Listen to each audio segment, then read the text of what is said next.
시간 어버이의 사랑 속 하나님의 은혜, 어버이의 사랑 속 하나님의 은혜라는 제목으로 말씀을 전하도록 하겠습니다. 우리 서로 인사하겠습니다. 잘 오셨습니다. 축복합니다. 라고 인사하겠습니다. 한 청년이 도시에서 직장 생활을 하며 즐겁게 생활하고 있었습니다. 그러니까 자기 생활에 빠져 있다가 보니까 이제 부모님 생각이 없는 거죠. 근데 어머니가 갑자기 전화를 해서 이제 아들에게 묻습니다. 너 잘 지내냐라고 물었더니 이 친구가 바쁜 중에 이제 전화를 받으니까 이렇게 엄마한테 퉁명스럽게 얘기했습니다. 엄마, 나 바쁘니까 나중에 전화할게. 끊어. 이렇게 퉁명스럽게 대답을 하고는 끊어버렸습니다.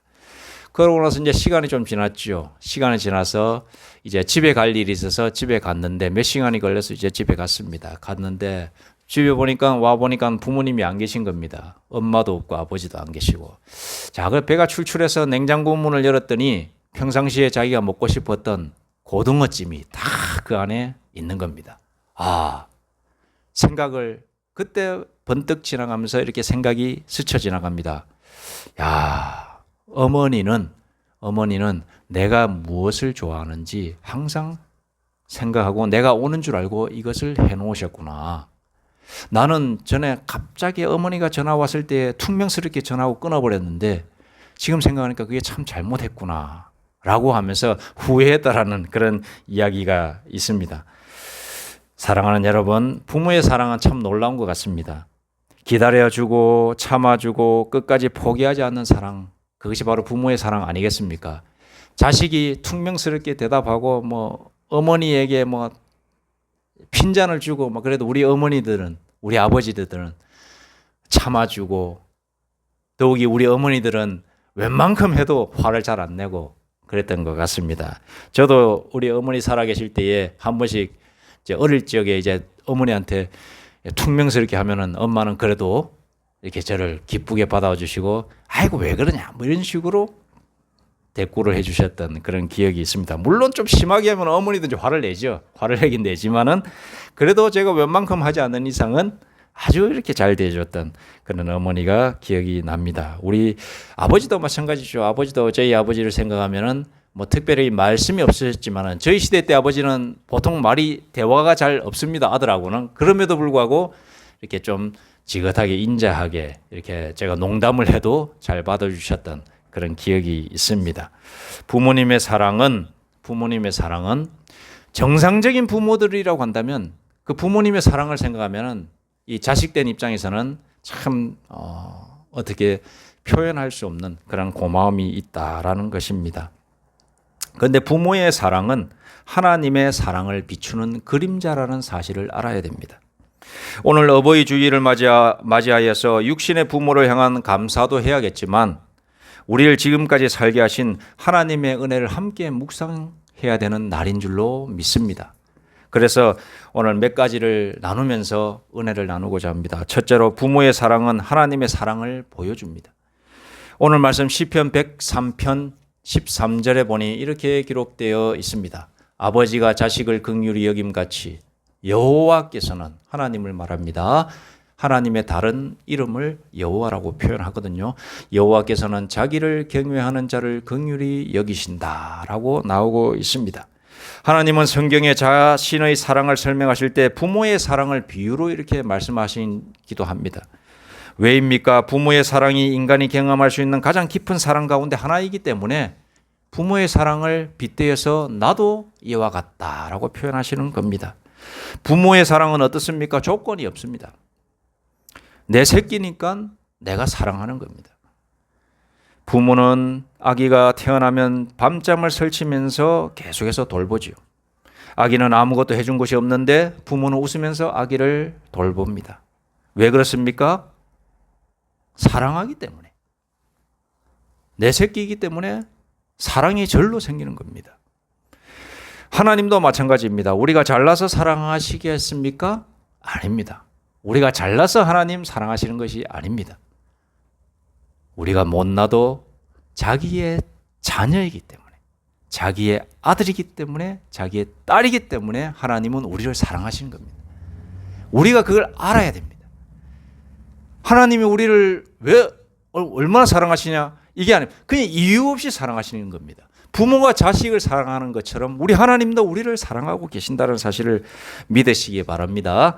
로마서 5장 8절에 보면 우리가 아직 죄인 되었을 때에 그리스도께서 우리를 위하여 죽으심으로 하나님께서 우리에게 대한 자기의 사랑을 확증하셨느니라라는 말씀이 있어요. 자기의 아들을 죽이면서까지 우리를 살리시기 위해서 자기의 아들을 죽이셨다라고 나와요. 왜 그러냐? 그만큼 사랑하시기 때문에. 사랑의 증표로서 내 아들을 죽이면서 너희들을 살리겠다.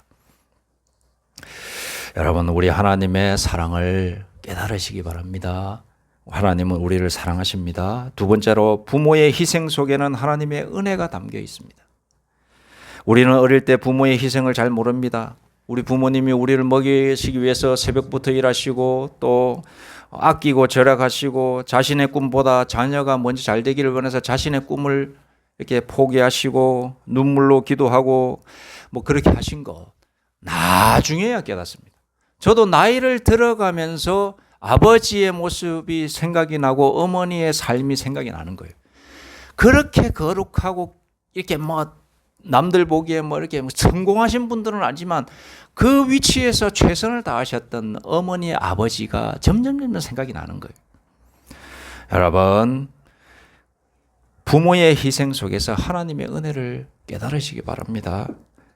여러분, 나를 여기까지 키우기 위해 저렇게 희생하셨구나라고 생각이 들면은 그 사람 보고 뭐가 들었다고 그러죠? 철이 들었다라고 말하지 않습니까? 그런 자식, 부모의 희생을 깨닫는 자식이 있다면 그 자식은 철이 든 거죠. 여러분, 어느 어머니가 시장에서 힘들게 채소를 팔며 아들을 대학까지 공부시켰다고 합니다. 옛날에는 대학 보내기 참 힘든 세상 아니겠습니까? 요즘은 뭐 장학금이 이렇게 많이 국가 장학금이라 해가지고 이런 것도 있고 그래가지고 물질적으로 큰 힘이 없이 이렇게 대학도 보내기도 합니다만은 30년 전, 40년 전에는 오로지 그냥 등록금을 다 이렇게 냈어야 되는 거 아니겠습니까? 그러니까 부모가 희생을 하여서 이렇게 경제적으로 힘들지만 자식 대학 간다고 그러면 대학 뒷바라지 다 하고 했던 시절 아니겠습니까? 자, 아들이 성공했습니다. 어머니에게 물었습니다. 가만히 돌아보니까 어머니가 얼마나 힘들게 했는지 자기가 나이를 먹어가면서 깨닫기 시작하는 거예요. 아, 힘들었을 건데 어머니 포기하고 싶은 생각 없었어요? 라고 이렇게 묻습니다. 그랬더니 아들이 말합니다. 너는 내 아들이고 네가 좋아한다는데 내가 해줘야 되지 않겠느냐. 이렇게 대답을 했다라고 하는 겁니다. 짧은 말이지만 그 안에 평생의 사랑과 희생이 담겨 있는 겁니다. 여러분, 하나님도 그렇게 우리를 사랑하고 계신다는 사실을 아시기 바랍니다. 우리가 넘어져도 실패해도 부족해도 우리가 죄에 빠져 있을지라도 우리 하나님은 계속 지켜보시면서 우리가 새로워지기를 또 바로 서기를 원하시는 분이 우리 하나님이시다는 사실을 여러분 믿으시기 바랍니다. 우리 부모님이 그 정도로 해주시지만은 넘어서 우리 하나님은 더하게 우리를 더 위하고 계신다는 사실. 왜입니까? 하나님은 우리의 아버지이시기 때문에 그렇습니다. 뭐 이단 때문에 어머니이십니다라고 하면 좀 이상하게 들리겠지만은 우리 하나님은 우리 아버지이시고 우리의 어머니이십니다. 우리의 부모가 참된 영적 부모는 우리 하나님이시기 때문에 우리가 잘 되기를 원하셔서 우리가 부족해도 우리가 죄에 빠졌어도 우리가 모자라도 희생적으로 하나님은 우리가 잘 되기를 원하시는 분이시다라는 사실을 믿으시기 바랍니다. 세 번째로 말씀드리고자 하는 것은 부모의 사랑이 극진하다 하더라도 사람인 우리 육신의 부모는 완전하지 않다라고 하는 겁니다. 세상의 부모는 위대합니다. 그러나 완전하지 않습니다. 때로는 부족합니다. 실수합니다.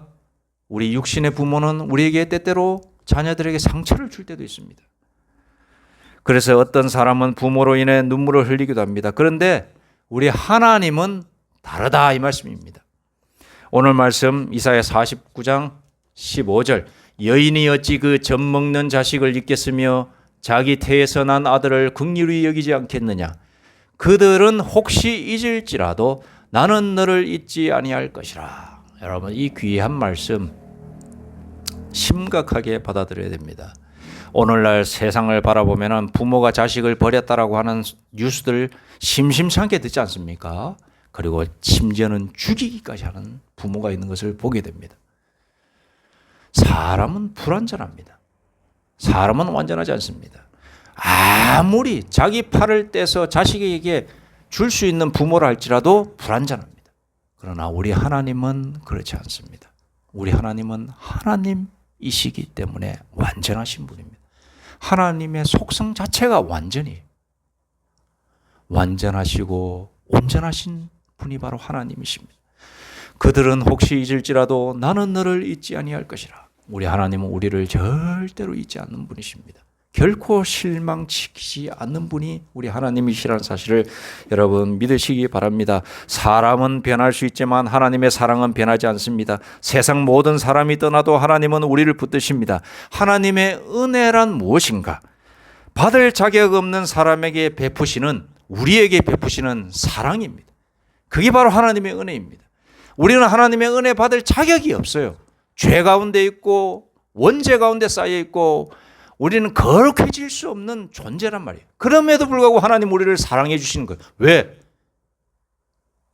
우리가 하나님의 아들이요 딸들이기 때문에. 그래서 그걸 가리켜서 은혜다 이렇게 말하는 겁니다. 하나님의 은혜는 계속해서 우리에게 이 땅에 내려오고 있습니다. 그 은혜를 깨닫고 하나님께 응답하여서 이렇게 예배드리는 자에게는 복이 있는 것이고, 아직도 저 많은 밖에는 하나님의 은혜를 깨닫지 못하고 자기의 죄 속에 빠져서 하나님이 없다라고 삿대질하면서 사는 사람들은 결국에 하나님께서 기다리고 기다리시다가 어쩔 수 없이 하나님은 또 공의의 하나님이시기 때문에 심판의 때가 이르면은 죽음 이후에 심판을 하실 수밖에 없는 하나님이시다 이 말입니다. 그러므로 우리가 살아있을 때 이 하나님의 은혜를 깨닫는 저와 우리 모두가 되기를 간절히 소망합니다. 우리는 연약합니다. 넘어지고 흔들리고 죄를 짓고 믿음 없이 살 때도 많습니다. 그런데 하나님은 말씀하십니다. 그럼에도 불구하고 나는 너를 사랑한다. 여러분, 이 귀한 하나님의 음성을 정말로 가슴속으로 깨닫는다면 얼마나 좋겠습니까? 네 번째로, 이것은 다른 말씀입니다만 어버이의 공경은 하나님의 뜻인 줄 알아야 됩니다. 육신의 부모가 아무리 못났어도 우리는 하나님의 뜻대로 살아가야 되기 때문에 우리는 부모를 공경해야 된다 이 말입니다. 이건 다른 얘기죠. 하나님께서 말씀하십니다. 에베소서 6장 1절에 보니 내 아버지와 어머니를 공경하라.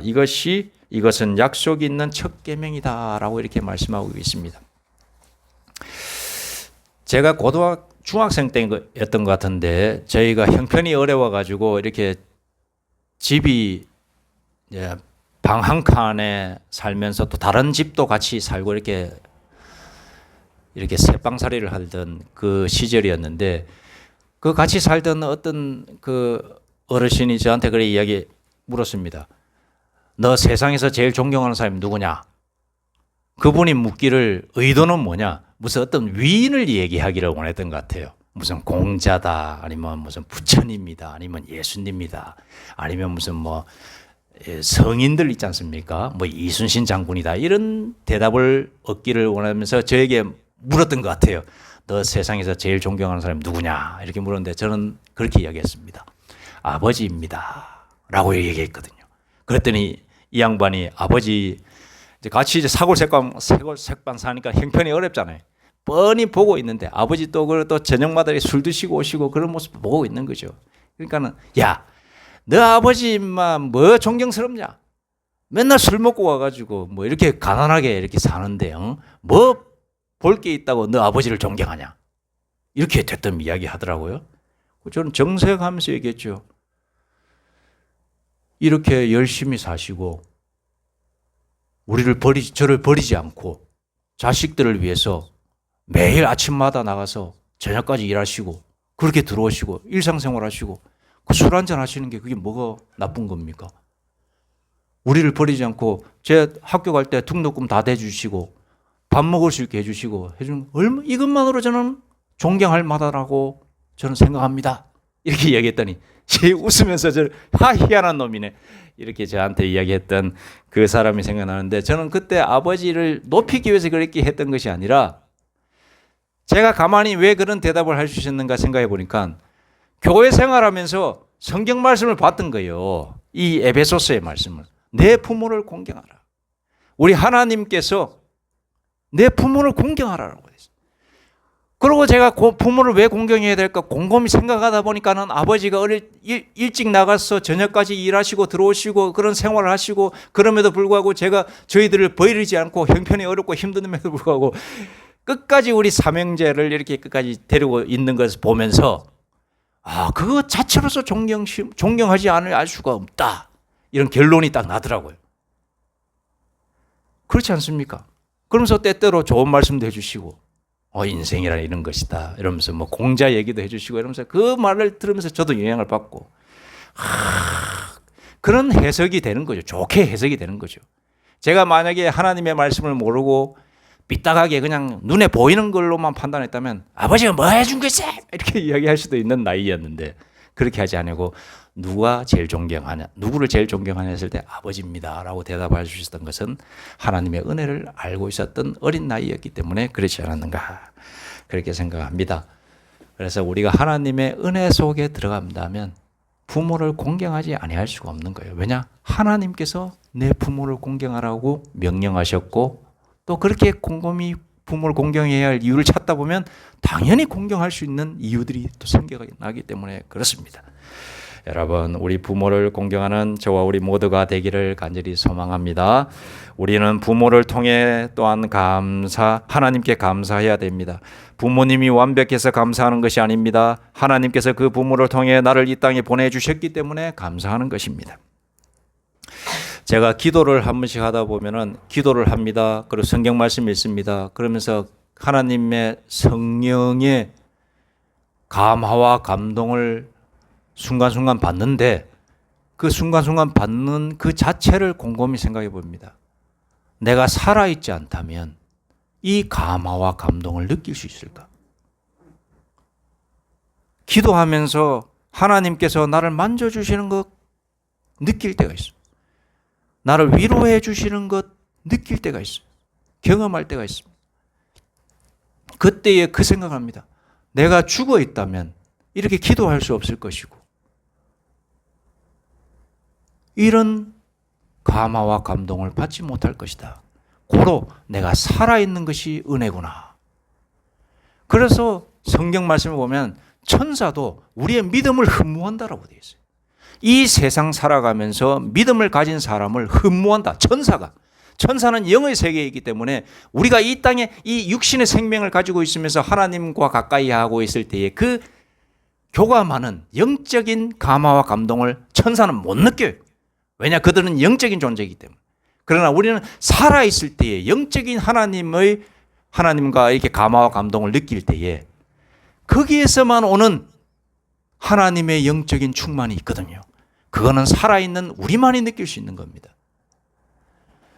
그러므로 그것을 보면서 천사도 흠모한다. 천사도 부러워한다 이거예요. 여러분, 우리가 살아있을 때 하나님의 말씀으로 들어가시는 저와 우리 모두가 되기를 소망합니다. 그러면 여러분 진짜 행복함을 느끼실 겁니다. 여러분, 오늘 말씀을 마무리하겠습니다. 우리는 그럼 어떻게 살아야겠습니까? 우리는 매사에 감사하면서 살아야 되는 줄로 믿습니다. 하나님이 살아계시기 때문에 우리는 감사할 수밖에 없습니다. 또 하나님께서 말씀하십니다. 너희가 감사하는 삶을 살면 인생이 행복할 거다.